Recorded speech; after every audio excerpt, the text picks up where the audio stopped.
It is late at night. A diner sits on a street corner. The street is empty. There are no cars, no people walking by, no lights in any of the windows across the street. The only light in the entire painting comes from inside the diner. And that light, bright, fluorescent, slightly greenish, spills out through the large glass windows onto the sidewalk below. It stains the pavement a pale, cold color. Everything outside the diner is dark. Everything inside it is lit up like a stage. We are standing on the street, looking in. There are 4 people inside. A man and a woman sitting together at the counter.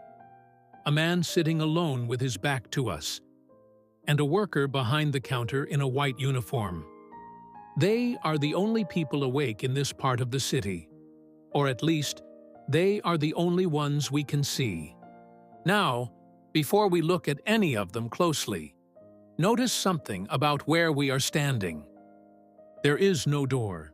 You can see the full front of the diner. You can see both sides of the glass. But there is no entrance visible anywhere. No way in.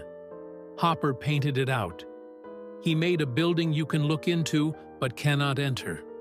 So from the very start, before anything else, he has told you your position. You are outside. You are watching. You cannot go in. The man and the woman are sitting next to each other on the far right side of the counter. The man has a dark suit and a hat. He is holding a cigarette. His face is turned slightly toward the woman, but he is not looking at her. His eyes are directed somewhere down at the counter, or maybe nowhere at all. The woman has red hair. She is wearing a red dress. She is holding something small in her hand. It looks like a folded piece of paper or a small card. She is looking at it. She is not looking at him. Their hands are on the counter, almost touching, but not quite. That small gap, maybe an inch, maybe less, is one of the most carefully painted things in this picture.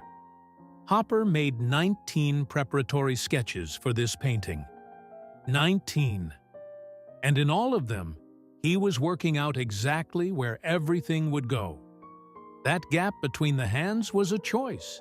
They could be a couple who have run out of things to say. They could be strangers who happen to sit next to each other.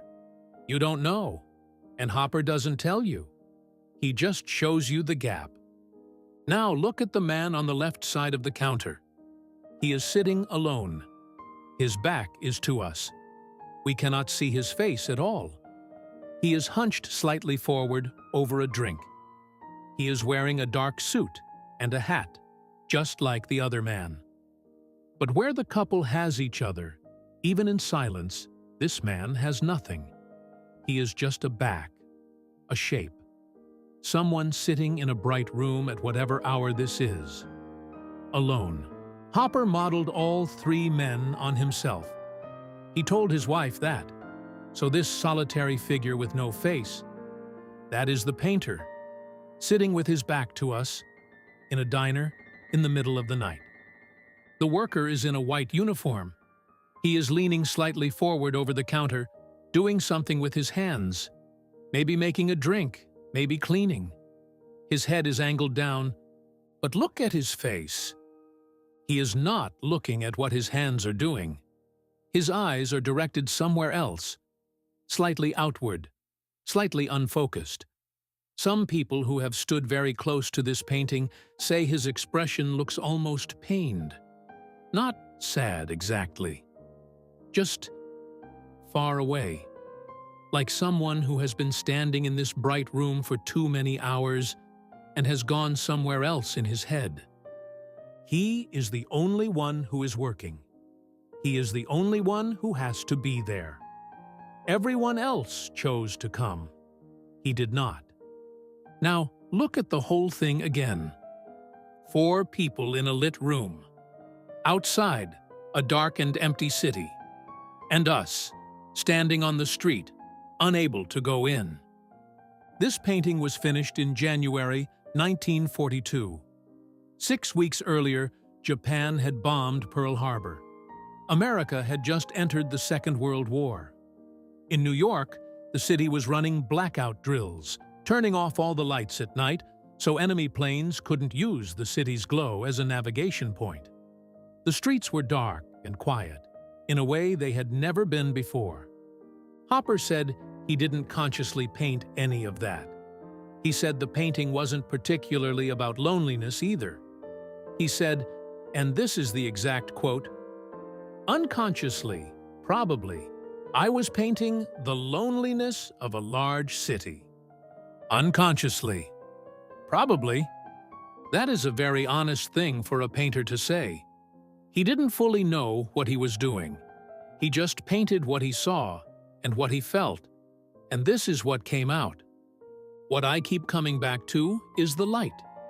The light inside the diner is warm, or at least it is bright. It is the only light there is. And the four people inside it are not happy exactly. They are not comfortable. They are not talking.